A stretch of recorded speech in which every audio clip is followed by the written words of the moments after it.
আসসালামু আলাইকুম। সেই ছাদ বাগানের কাঙ্ক্ষিত কচুর শাক রান্না করেছি আমি ইন্ডাকশনে চিংড়ি মাছ দিয়ে।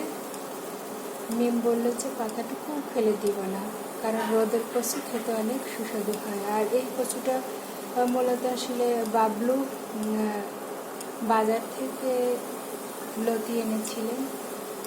তারপর সেই লতি আমি কেটে মাথার একটু অংশ কচু গাছের মতো দেখা যায় সেটুকু আমি রেখে দিয়েছিলাম, পানির ভিতরে রেখে দিয়েছিলাম। পরে বাবলু সেটা লাগিয়ে দিয়েছিল, তা থেকে অনেক বংশ বিস্তার করে অনেক কচু হয়েছে।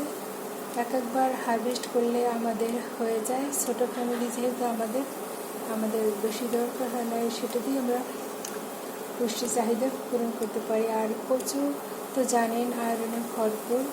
আর কচু শাক, কচুর লতি তো আমাদের ভীষণ পছন্দ, সবাই পছন্দ। তাই আমি আজকে এই কচু শাকটা রান্না করেছি মূলত মিমুর জন্য। মিমু এসেছে, মিমু আর আমার বাবলু সোনা, দুই ছোটো আমার দুটো সিস্টার, ওরা হারভেস্ট করে এনেছে এবং আমি কেটে কুটে এভাবে রান্না করেছি। আশা করি খেতে দারুণ হবে, আপনারাও খেতে চলে আসুন। আর আমার ছোট্ট সোনা ময়না পাখিরা রিমন, ছাদু সুমি সকাল, তোমরা চলে এসো, তোমাদেরও রান্না করে খাওয়াবো। Thank you.